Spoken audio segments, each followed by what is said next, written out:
Nie wiem, czy wiesz, ale uczę się też rosyjskiego, więc uczę się w podobny sposób do Ciebie, jak się domyślam. Oglądam filmiki na YouTubie, słucham podcastów i tak dalej. I ostatnio trafiłam zupełnym przypadkiem na filmik na jednym z kanałów do nauki języka rosyjskiego, którego koncept bardzo mi się spodobał, bo były to po prostu zwykłe, naturalne rozmowy. To znaczy nauczycielka, dziewczyna, która mówiła w tym filmiku, po prostu mówiła w zupełnie naturalny sposób i mówiła o tym, co ostatnio wydarzyło się w jej życiu. Uznałam, że to świetny koncept do nauki języka, dlatego kradnę ten pomysł i chcę zrobić to samo z językiem polskim. Jeśli uczycie się rosyjskiego i coś takiego Was interesuje, to oczywiście wstawiam Wam link do tych filmików, bo jest ich sporo, więc wstawiam do jednego, nie wiem czy jest playlista, zobaczę, ale wstawiam Wam w każdym razie link do tego kanału na dole w opisie filmiku, jeśli macie ochotę zobaczyć, jak to wygląda w innym języku. Więc w tym filmiku nie będzie gramatyki, nie będzie tak naprawdę takiej typowej lekcji, po prostu opowiem Wam o różnych rzeczach w bardzo naturalny sposób. Postaram się mówić tak, jak mówię normalnie z Polakami, aczkolwiek nie jest to proste, bo mimo wszystko siedzę przed kamerą w tej chwili, a nie przed Polakiem, dlatego zawsze ten język jest mniej naturalny, można powiedzieć, niż w takim normalnym, codziennym życiu. Ale może to dobrze, bo mój język polski codzienny wcale nie jest jakiś bardzo elokwentny. A jeśli jeszcze mnie nie znasz, to mam na imię Ania, jestem nauczycielką języka polskiego jako obcego, a to jest Płynnie po polsku, kanał i podcast dla osób, które uczą się języka polskiego jako obcego. Jeśli nie wiesz, że mam podcasty, to tak, mam też podcasty. Wstawiam Ci tutaj link do playlisty z podcastami, ale możesz je też znaleźć na innych platformach do słuchania podcastów. To co, zaczynamy nasz filmik, w którym powiem Ci po prostu, co tam u mnie.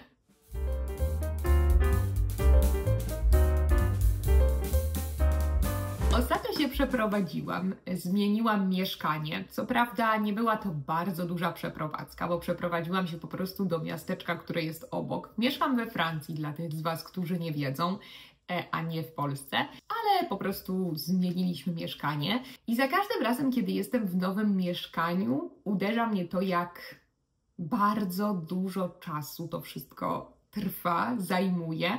Nawet kiedy nie ma żadnego remontu, nawet kiedy nie trzeba malować ścian czy robić jakichś wielkich prac domowych, to mimo wszystko samo dekorowanie wnętrza trwa zawsze bardzo długo. Mam takie wrażenie, że kiedy zaczynamy gdzieś mieszkać w nowym miejscu, to mamy jakiś pomysł, jakąś koncepcję, jakąś wizję na to miejsce i chcemy w jakiś sposób zapełnić tę przestrzeń, która jest. I nawet jeśli mamy już nasze meble, to zauważamy, że są jakieś rzeczy, które teraz już nie pasują. I mamy ochotę coś zmienić albo coś przerobić, coś poustawiać inaczej, bo oczywiście w innym miejscu, w nowym wnętrzu nie działa już to w ten sam sposób i to jest bardzo, bardzo trudne. I trwa to bardzo długo zawsze. Pamiętam, że za pierwszym razem, kiedy się przeprowadzałam, to chyba z rok tak naprawdę trwało to, zanim wiedziałam, gdzie chcę co mieć i co chcę mieć. I myślę, że teraz będzie podobnie. Może nie będzie to trwało rok, bo wtedy dużo czasu spędziłam w Polsce też w międzyczasie, ale zobaczymy.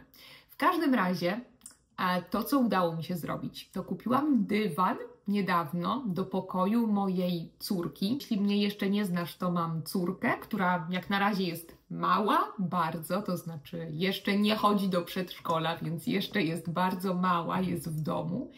I kupiłam jej dywan do pokoju. I to są takie małe rzeczy, które mogę łatwo kupić, bo jestem trochę taką osobą, która lubi wszystko zrobić od razu, bo właśnie mam taką wizję i wiem, czego chcę, ale trudno jest zrobić wszystko powoli i trudno jest mi być taką cierpliwą i czekać na to wszystko. Trochę tak samo jest z takimi projektami, które robię właśnie jak Płynnie po polsku, czy jak moje kursy, nie wiem czy wiesz, ale mam kursy A1, A2 i B1.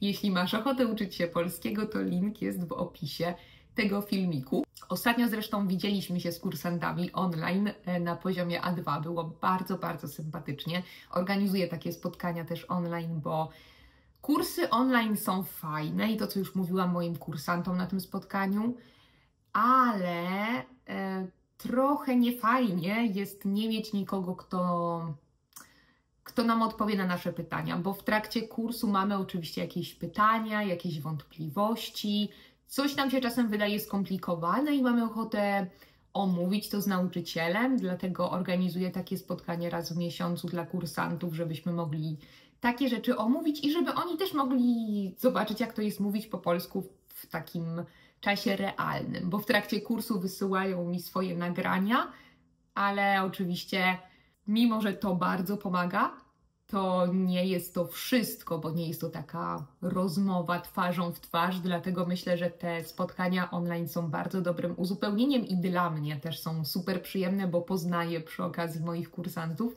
i to też jest zawsze przyjemne dla mnie, bo samo imię i nazwisko, które widzę czasem, kiedy ktoś kupuje kurs, nic mi nie mówi, a potem, kiedy spotykam się z tym człowiekiem, widzę jego twarz i poznaję się z nim, to jest to bardzo, bardzo przyjemne też dla mnie osobiście.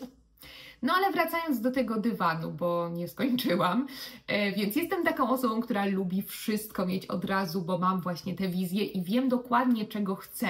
Tylko że to wszystko po prostu zajmuje czas i tak samo mam z tymi projektami wszystkimi Płynnie po polsku i tak dalej, z kursami, że ja wiem dokładnie, do jakiego miejsca chcę doprowadzić ten projekt, że wyobrażam to sobie już w takiej formie czy w takiej. Jeśli chodzi o kursy, A2 i B1 są w trakcie jeszcze robienia, już jesteśmy pod koniec, ale mimo wszystko jeszcze nie są na 100% gotowe, a już wiem, jaki będzie następny kurs.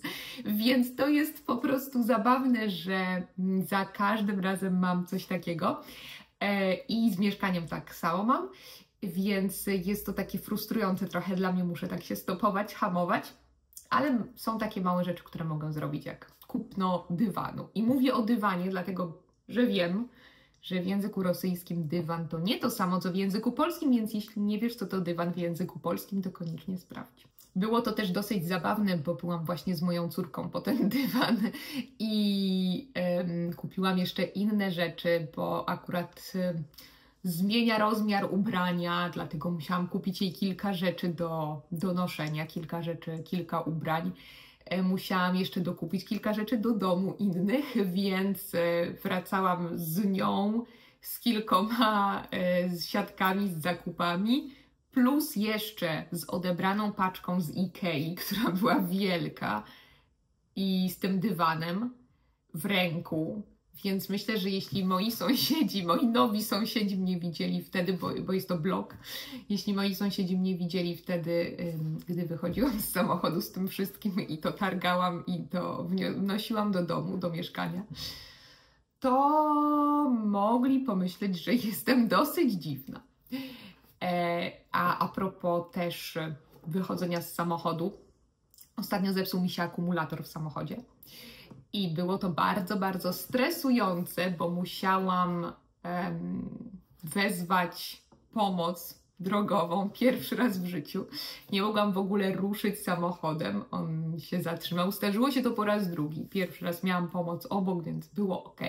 Nie byłam sama, ale za drugim razem byłam sama z moją córką, więc ona za bardzo nie mogła mi w tym pomóc. I musiałam dzwonić na ubezpieczenie, iść do warsztatu. To było bardzo stresujące przeżycie, ale dałam radę. Samochód żyje i akumulator został wymieniony, więc jestem bardzo zadowolona, można powiedzieć uspokojona, że już po wszystkim i że mogę jeździć, bo akurat tu, gdzie mieszkam, trudno jest poruszać się bez samochodu. Co prawda planuję jeździć więcej rowerem. Moja koleżanka pożyczyła mi teraz siedzonko na rower, siedzonko, właściwie taki fotelik dziecięcy dla córki, żebym mogła wsadzić ją z tyłu roweru i też poruszać się rowerem, bo bardzo lubię ten środek transportu, ale to nie jest oczywiste z dzieckiem. Chciałam zobaczyć, jak to jest i jak się czuję z nią, bo trochę mnie to stresuje, jeździć z nią, jeśli upadnę czy coś się stanie, to jest dosyć stresujące, więc zobaczymy, ale planuję to zrobić, tym bardziej, że tutaj właśnie, gdzie mieszkamy teraz, jest bardzo dużo ścieżek rowerowych i to takich przyjemnych ścieżek, niekoniecznie zawsze przy drodze, ale przy lesie, przy małych domkach, więc jest bardzo przyjemnie, przynajmniej fajnie to wygląda, zobaczymy. No, a jeszcze a propos tego, co się ostatnio dzieje. Z moją córką chodzimy na różne zajęcia, bo ona nie chodzi do żłobka, więc staram się nie codziennie może, ale kilka razy w tygodniu staram się z nią gdzieś wyjść, tak żeby widziała inne dzieci, mogła się pobawić w innym miejscu. Niekoniecznie na placu zabaw, takim na świeżym powietrzu, ale po prostu gdzieś w jakimś innym miejscu. I tutaj, gdzie jestem, nie wiem, czy w całej Francji, czy tylko w tym regionie, w którym jestem, ale są takie właśnie spotkania dla rodziców w różnych miejscowościach. Wiem, że w tym regionie, w którym jestem, w różnych miejscowościach, w różnych miasteczkach to istnieje. To są takie spotkania dla rodziców, którzy opiekują się dziećmi małymi. Nie wiem w sumie, czy jest jakiś limit wieku tam, nieważne, ale można przyjść właśnie z dzieckiem i nie tylko dziecko się bawi, ale też rodzice mogą poznać się między sobą. Generalnie cel, założenie tego projektu, tego spotkania jest taki, żeby rodzice mogli też mieć czas z innymi dorosłymi, bo oczywiście przyjemnie jest spędzać czas ze swoim dzieckiem, ale mamy wrażenie, że mówimy cały czas językiem dziecka i rozmawiamy cały czas z dzieckiem i nie rozmawiamy z innym dorosłym czasem. Więc to jest fajne, żeby poznać też innych rodziców i żeby wymienić się różnymi doświadczeniami. Bardzo, bardzo mi się to podoba. Byłyśmy już 3 razy na takich spotkaniach i to, co jest fajne, to to, że właśnie to jest organizowane w takiej sali przygotowanej dla dzieci. Właściwie to jest budynek obok żłobka i przedszkola i szkoły, dlatego jest mnóstwo zabawek i cała przestrzeń jest przygotowana dla dziecka. I to mi się podoba, bo dzięki temu w domu nie trzeba organizować takiej przestrzeni. Żartuję oczywiście, ale fakt, że dziecku bardzo szybko nudzą się zabawki w tym wieku, to znaczy moja córka, to co po niej widzę, to ona bawi się przez minutę jedną rzeczą i potem od razu przeskakuje na inną rzecz i tak w kółko, więc fajnie jest, kiedy jest tego dużo, ale też trudno nagromadzić milion rzeczy w domu i przyznaję, że nie chcę wcale gromadzić tak dużo rzeczy w domu.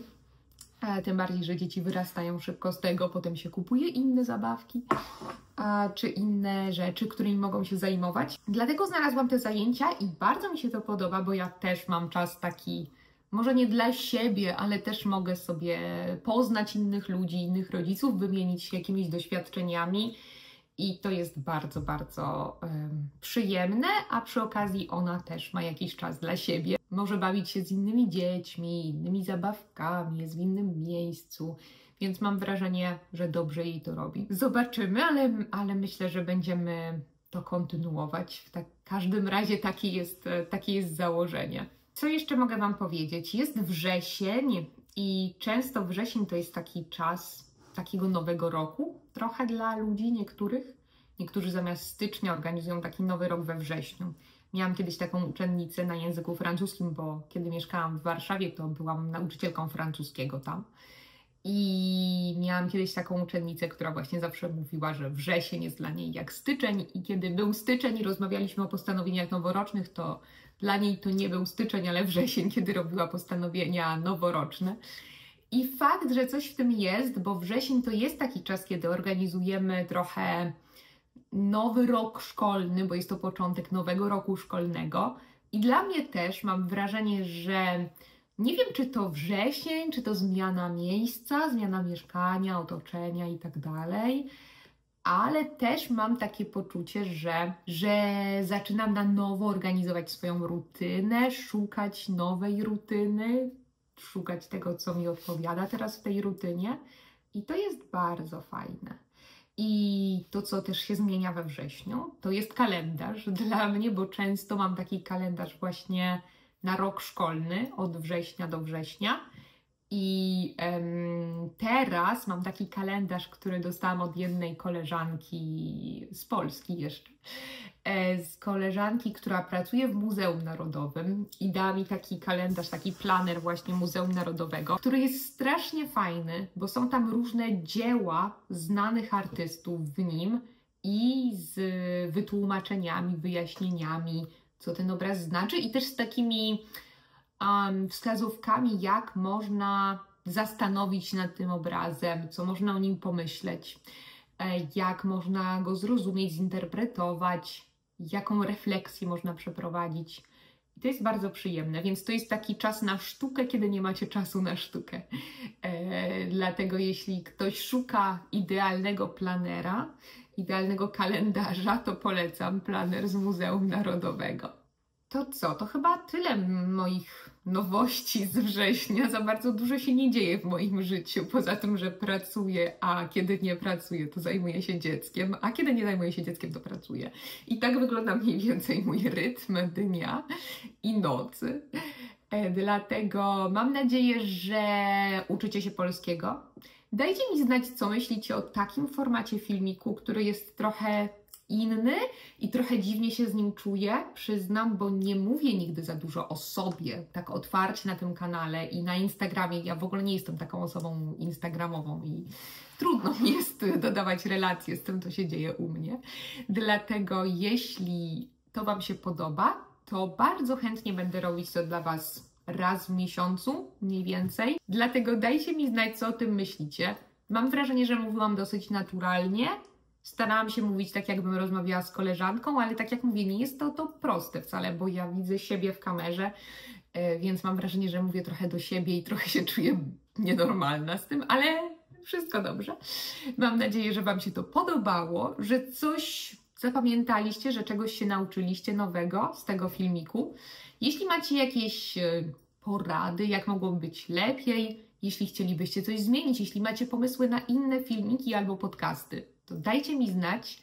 Ja Was zapraszam na Patreona, gdzie możecie dostać transkrypcję do tego filmiku i ćwiczenia i gdzie jest w ogóle dużo fajnych rzeczy, bo rozmawiamy tam ze sobą na czacie, mamy spotkania online też na Patreonie 2 razy w miesiącu, więc zapraszam Was serdecznie. Link do Patreona jest w opisie zawsze filmików i podcastów i myślę, że tworzymy tam bardzo fajną społeczność polską.